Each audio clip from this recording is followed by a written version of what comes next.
다 같이 기도 드리심으로 수요 예배를 남기드리도록 하겠습니다.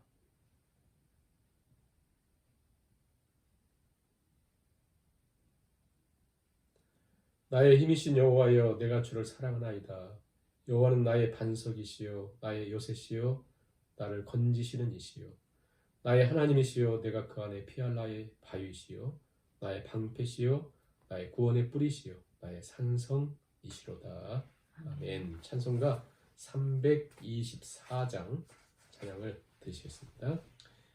예수 나를 오라 하네, 예수 나를 오라 하네, 어디든지 주를 따라 주와 같이 가려네. 주의 인도하심 따라 주의 인도하심 따라 어디든지 주를 따라 주와 같이 가려네. 겟세마네 동산까지 주와 함께 가려 하네. 피땀 흘린 동산까지 주와 함께 가려네.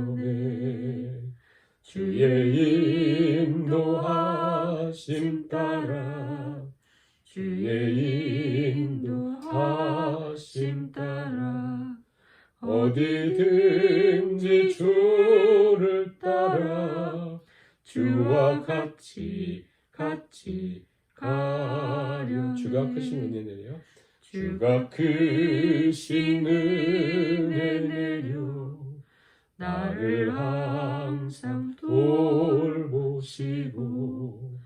크신 영광 보여주며 나와 함께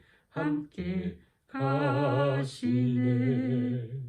주의 인도하심 따라 주의 인도하심 따라 어디든지 주를 따라 주와 같이 가려네. 아멘. 예수가 함께 계시니 325장 찬양 드리시겠습니다. 예수가 함께 계시니 시험이 오나 겁없네. 기쁨의 근원 되시는 예수를 위해 삽시다. 날마다 주를 섬기며 언제나 주를 기리고 그 사랑 안에 살면서 딴 길로 가지 맙시다. 이 세상 친구 없어도 예수는 나의 친구니 불의한 일을 버리고 예수를 위해 삽시다. 날마다 주를 섬기며 언제나 주를 기리고 그 사랑 안에 살면서 딴 길로 가지 맙시다. 주께서 심판하실 때 잘했다 칭찬하리니 이러한 상급 받도록 예수를 위해 삽시다. 날마다 주를 섬기며 언제나 주를 기리고 그 사랑 안에 살면서 딴 길로 가지 맙시다. 아멘. 사랑의 하나님, 오늘도 우리 하나님을 바라보며 주 앞에 겸손히 머리를 숙이고 주 앞에 엎드리게 하시니 감사합니다. 오늘 하나님 예배하며 우리 높아진 마음, 교만한 마음, 흩어진 마음 하나님을 향하여 집중하게 하시고 믿음의 주여 온전케 하신 예수님 바라봄으로 나의 힘이 되신 여호와 하나님으로부터 주시는 은혜와 은총이 흘러넘치는 시간 되게 하여 주옵소서. 하나님 이 땅을 사는 동안 수많은 유혹과 세상의 화려함 앞에 또 우리 안에 있는 교만함과 폐허감과 나태함들이 합해서 또 사단의 미혹으로 흔들리고 넘어지는 인생을 살 때가 많습니다. 오늘도 하나님 우리가 아버지 앞에 마음을 향하게 하시고 회개하게 하시고 다시 한번 겸손케 하사 하나님을 힘삼아 걸어가는 저 성도들이 다 되게 하여 주옵소서. 세상은 보이는 것을 힘삼지만 우리는 하나님을 힘으로 또 믿음으로 살아가는 주의 자녀들 다 되게 하시며 오늘 하나님께서 기록된 말씀으로 찾아오시고 깨닫는 은총을 더해 주시기를 간절히 바라오며 예수님의 이름으로 기도하옵나이다. 아멘. 하나님 말씀 창세기 33장 1절에서 4절까지만 말씀을 공독하십니다. 야곱이 눈을 들어보니 에서가 400명의 장정을 거느리고 오고 있는지라 그의 자식들을 나누어 레아와 라헬과 두 여종에게 맡기고 여종들과 그들의 자식들은 앞에 두고 레아와 그의 자식들은 다음에 두고 라헬과 요셉은 뒤에 두고 자기는 그들 앞에서 나아가되 몸을 7번 땅에 굽히며 그의 형 에서에게 가까이 가니 에서가 달려와서 그를 맞이하여 안고 목을 어긋 맞추어 그와 입 맞추고 서로 우니라. 아멘. 오늘은 우리가 창세기 33장 말씀을 통해서 하나님의 세미한 음성을 듣는 귀한 시간 되실 수 있기를 바랍니다. 33장은요 32장의 부록이다 이렇게 이해하시면 될 것 같아요. 부록이다. 32장에서는 야곱이 하나님의 얼굴을 배우는 분이엘이죠. 하나님의 얼굴을 배우는 마치 28장에서 베델의 하나님 분이엘의 하나님 야곱에게 굉장히 중요한 사건인데요. 이 사건은 가장 힘들 때 가장 고통 가운데 있을 때에 있었던 사건입니다. 특히 32장에서 분이엘 하나님의 사자가 씨름하잖아. 씨름하다가 놓지 않고 하나님 나를 복주지 않으면 못 놓습니다. 그래서 환도뼈가 부러져요. 그리고 하나님 그의 이름을 바꿔줍니다. 이스라엘로 야곱에서 이스라엘로 또 하나님 얼굴을 본 자로. 보통 이제 구약에서 하나님 얼굴을 본다면 죽는 거거든요. 죽는데. 그런데 살았어요. 야곱이 살았다고 하는 건 뭐냐면 이제 자기는 죽고 이제 하나님을 산다는 거예요. 철저하게 하나님으로. 그래서 하나님의 얼굴을 본 자로서 그가 이제 살아가는데 자 이제 하나님의 얼굴을 보고 이름도 이스라엘로 바꿨습니다. 그러나 외적인 모습은 이제 거의 불구자처럼 걸어가는 거예요. 근데 33장에 와서는 상황은 바뀐 게 없어요. 근데 바뀐 게 뭐냐면 야곱이 바뀌었습니다. 자 1절 보시면요. 야곱이 눈을 들어보니 에서가 400명의 장정을 거느리고 오고 있잖아요. 400명의 장정을 거느리고 옵니다. 그렇잖아요. 그러니까 상황이 하나도 변하는 게 없습니다. 여전히 형 에서는 400명을 거느리고 자기에게 달려오고 있습니다. 그런데 변한 것이 있다면 야곱의 마음이에요. 야곱의 중심이 변한 것입니다. 야복 강가에서 분이엘 하나님을 만나고 그리고 이름이 바뀌어지기 전까지는 야곱이 뭐죠? 여전히 자기 꾀로 자기 머리로 이렇게 바뀌었어요. 먼저 때를 두 때로 나눠가지고 처음 때를 치면 도망가겠다 생각했던 그가 여전히 두 때로 나눠요. 그런데 누가 제일 앞서갑니까? 3절 보세요. 자기는 그들 앞에서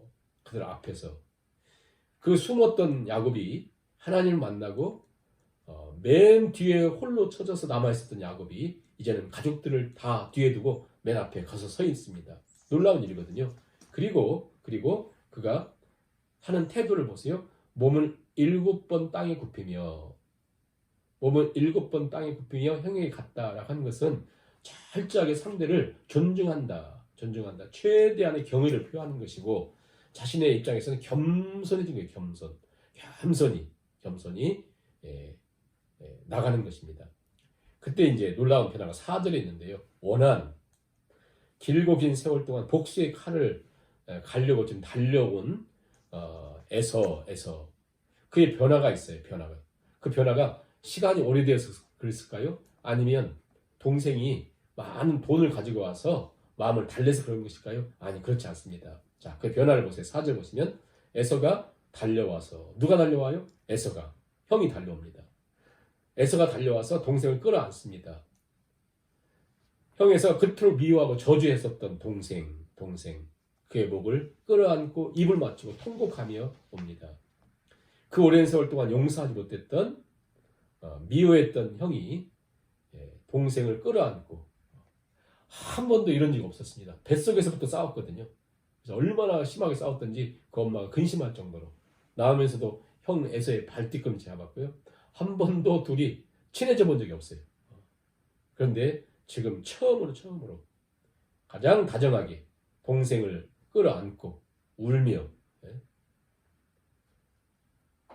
아버지의 축복을 빼앗긴 후 분을 이기지 못해서 뭐라고 맹세했어요? 당연히 맹세했거든요. 아버지를 곡할 때가 가까웠은즉 내가 내 아우 야곱을 반드시 죽이리라.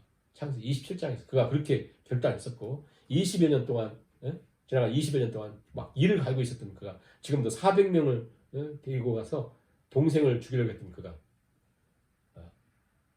끌어안고 통곡하고 울고 가장 사랑하는 듯이 막 뛰어와서 왜 그랬습니까? 그것은 야곱이 건네준 어떤 물질 때문이 아니고 세월이 흘러서가 아니라 철저하게 야곱이 32장에서 하나님으로 변화되자 형의 마음이 바뀌어진 것이죠. 그래서 세계적인 설교가인 스펄전 목사님 그런 말을 했습니다. 내가 예수님을 바라볼 때 평화의 비둘기는 내 마음에 날아와 앉았다.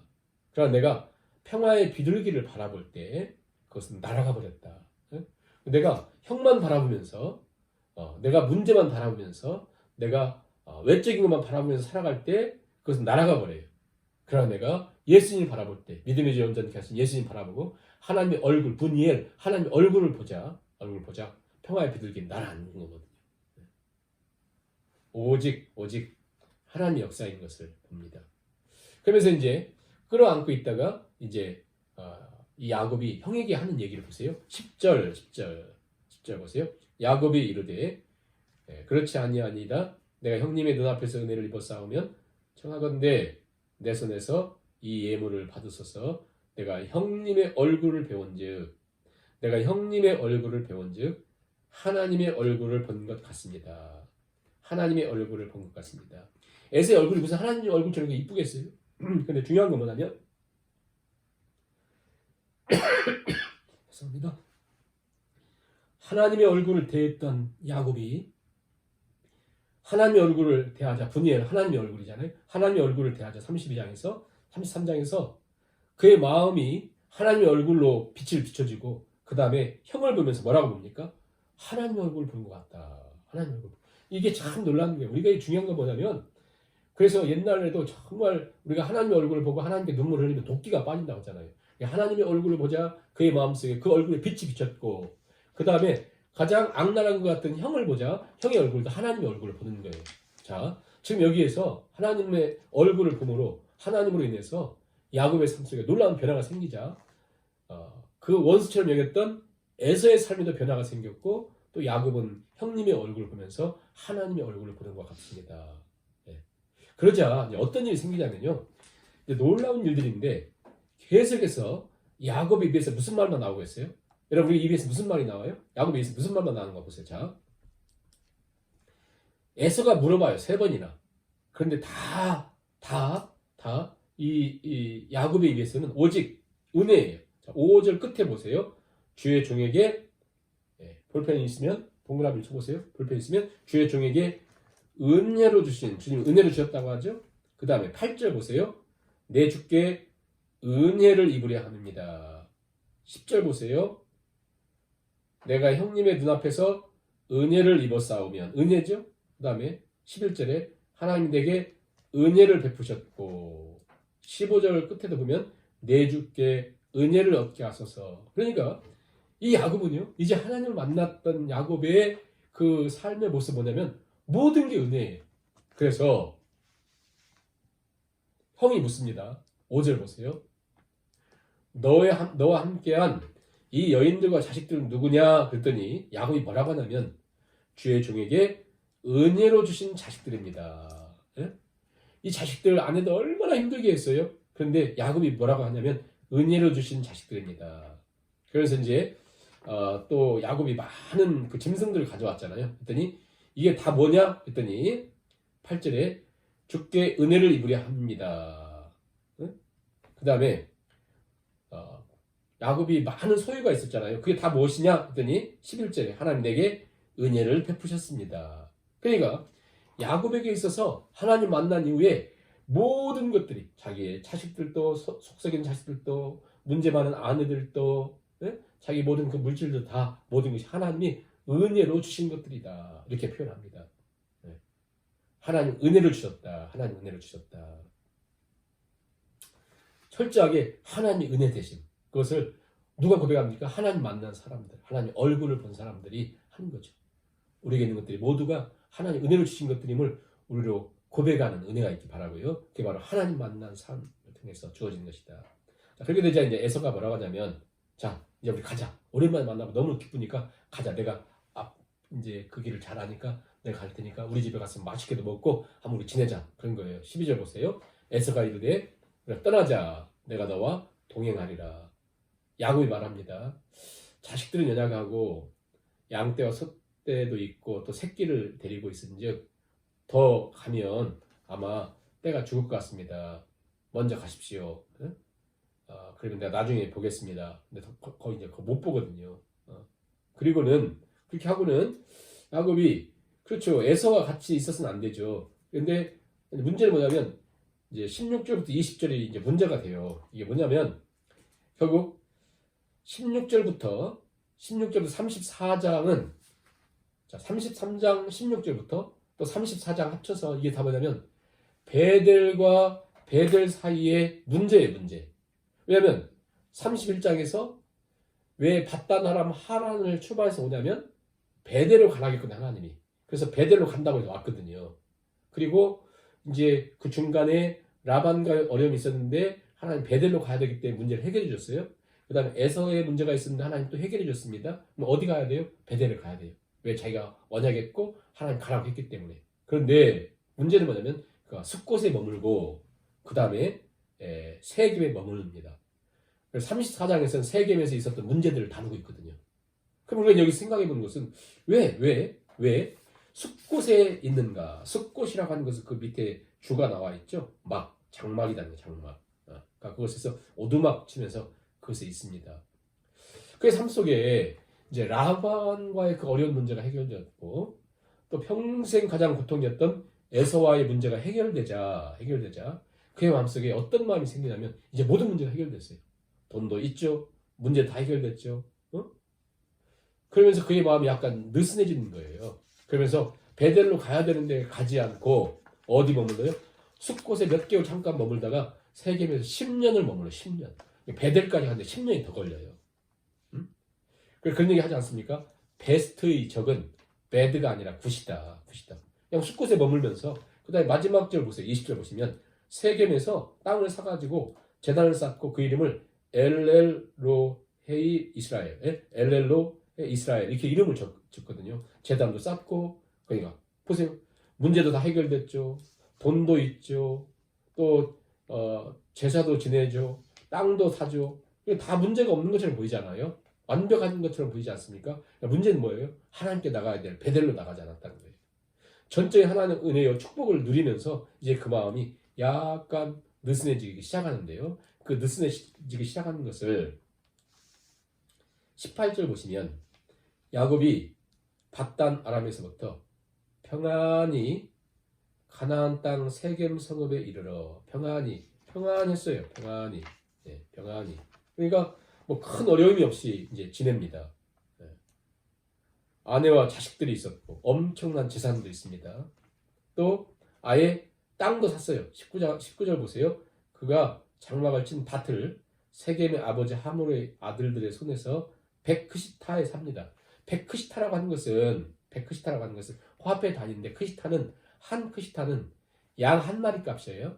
양 한 마리가 지금 우리 식으로 무슨 뭐 한 1000불 된다 하면 한 10만 불 정도 되는 땅을 사요. 그 당시 굉장히 큰 값이거든요.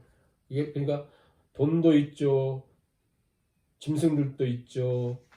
뭐 재산도 있죠. 가족도 있죠. 라반이라고 하는 문제도 해결됐죠. 또 에서라고 하는 문제도 해결됐죠. 아무 문제도 없고 또 그곳에서 엘로의 이스라엘이라고 하면서 제단도 쌓고 제법 괜찮은 것처럼 보입니다. 큰 문제가 없는 것처럼 보여요. 그런데 여기서 그가 이제 중요시 여겼던 건 뭐냐면 17절 보세요. 야곱은 숫곳에 이르러 자기를 위하여 집을 짓고 가축을 위하여 우리가를 지었다라고 하면서 그의 관심은 이제 더 이상 하나님이 주 관심이 아니에요. 물론 예배도 드렸어요. 주일날 빠지지 않고 예배도 드립니다. 수요 예배도 드립니다. 근데 그의 관심은 잘 살아보고 땅을 사고 집을 짓고 안주하는 것이 그의 주 관심입니다.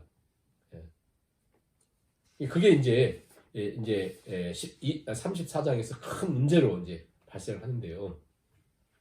왜냐하면 생각해 보면 야곱의 삶은 지금까지 긴 여행을 하고 라반의 집에서 또 야복강까지 오기까지 에서의 군사들 뭐 생각하고 아무튼 모든 문제들이 힘든 위험, 어려움, 고통 그런 것들이 있었거든요. 그런데 라반의 문제가 해결되고 에서의 문제가 해결되고 진짜 모든 문제가 다 해결되니까 마음이 너무 편한 거예요. 그래서 숙국과 세겜에서 그는 머물죠. 네, 머뭅니다. 근데 이 세겜에서 머물면서 그의 관심은 자신의 평안, 자기를 위해서 있는 것이죠. 베델은요 하나님을 찾는 것이고 베델은 하나님만을 위한 삶이죠. 그러니까 이와 같습니다. 자, 숫곳은 잠깐 머무는 것이고 세겜은 자기의 평안을 위한 것이고 베델은 하나님을 찾는 것이거든요. 자, 애굽이란 건 뭡니까? 애굽은 육신만을 위한 것이잖아요. 그래서 광야로 나갑니다. 출애굽해서 그 광야에서는 육신도 위하지만 하나님을 찾는 것이에요. 그러니까 가나안 땅은 오직 하나님만 찾는 것인 것처럼 지금 그는 오직 베델을 향해서 오다가 갑자기 세겜에 머물러 10년 동안을 편안하게 그냥 이렇게 지내고 있는 것을 봅니다. 이것을 우리는 부분적 순종이라 그것을 타협이라고 합니다. 마치 가나안 땅을 정복한 이스라엘에게 하나님께서 아말렉을 완전히 내쫓으라 진멸하라 했는데 사울왕이 남겨두잖아요. 그래서 그게 큰 문제가 되지 않습니까? 그런 것처럼 지금 아무 문제가 없는 것처럼 세겜에 머물고 있는데 그것은 한마디로 온전한 순종이 아니라는 거예요. 완전한 불순종도 아니지만 그것은 이게 이제 문제가 되는 것이죠. 세겜이 아무리 멋져 보여도 그것은 바로 야곱이 가야 될 목표점은 아니었습니다. 야곱이 가야 될 것은 그가 서원했고 하나님이 약속했고 하나님 말씀했던 그 베델입니다. 우리가 세상에서 살기가 힘든 것은 세상이 부족해서가 아닙니다. 우리가 살기가 힘든 것은 여전히 세상에서는 하나님도 쫓고 세상도 쫓고 하기 때문에 힘든 것이죠. 왜 이스라엘이 망했습니까? 왜 유다가 망했습니까? 그것은 하나님도 믿고 바알도 믿고 하나님도 믿고 세상도 믿고 하나님도 믿고 풍요도 믿고 하는 그것이 문제가 되지 않았습니까? 그런 것처럼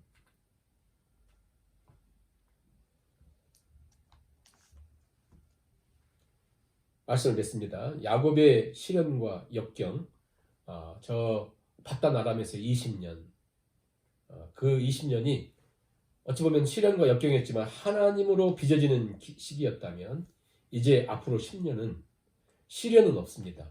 그게 안정적인 시기였습니다. 그러나 그 기간은 야곱으로 하여금 안일함과 나태함과 진정으로 하나님을 찾지 않는 하나님을 예배하죠. 그러나 가장 큰 그의 인생이 가장 또 다른 큰 위기를 맞게 된다. 우리가 그러니까 문제 해결됐을 때 이때가 주의해야 될 거예요. 그래서 선줄로 아는 자는 넘어질까 조심하라. 우리로 정말 겸손히 언제든 겸손히 하나님 의지하고 하나님 보며 살아가는 것이 매우 중요하다는 것을 기억하며 살아가는 저와 성도님들이 됐으면 좋겠고요. 이 시간 말씀을 생각하며 5분 정도 같이 기도하시고 주기도문으로 예배를 마치도록 하겠습니다.